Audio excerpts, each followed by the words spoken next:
The market does not guarantee you anything. There's no guaranteed market for any business model. Nobody is going to guarantee you sales if you just started your business today.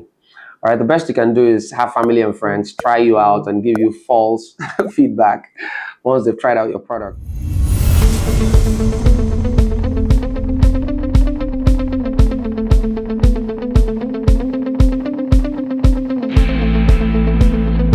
So there's something that I learned whilst leading this great company, Harde Business School. And it's about business model immunity. Within the first 3 years of Harde, we barely made any amount of money.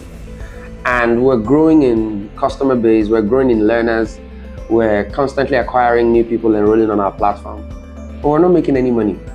So it looked good on paper. Investors would see our pitch deck and be like, wow, you've been able to gather over 45,000 learners in such a short period of time. We've partnered with some celebrities to develop some expert-led courses as well. We have done some interesting things, but we're not making money. And at some point, we began to rethink the way we were presenting the value that we had. And interestingly, by the time we started off our flagship product that then begins to drive the bulk of our revenue generation, it was not because we did anything particularly new. It was because we combined what we have always done in a new way. And so I call it business model immunity, the ability to iterate in such a way that you can't be overly defined or pegged in by a singular business model or business model approach to the market. So a lot of times businesses make this mistake of approaching the market in a tunnel vision type of approach where it's only one idea you have in your mind, and if that idea fails, you fail. As much as that may have been the starting idea, the pioneering idea, that was what you started out to achieve, you must be more nimble than just fixating on that particular idea. Sometimes the market will respond quite differently to what you have at the outset.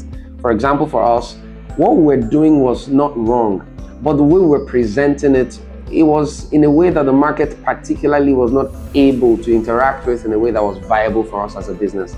And so we started to tinker with our value propositions and combine them in an intelligent way that then created a new ecosystem of value altogether.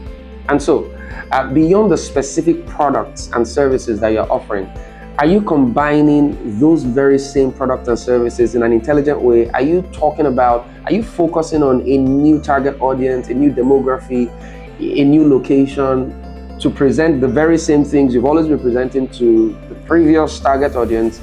Are you tinkering with everything? Because the more you tinker, the more you realize that there's a lot more you can do with what you have than what you had set out to do. So the immunity of your business is dependent on your ability to constantly iterate, especially when you constantly also observe what the market is doing and adapt your value proposition, adapt your resources, adapt your projections to align with the needs of the market.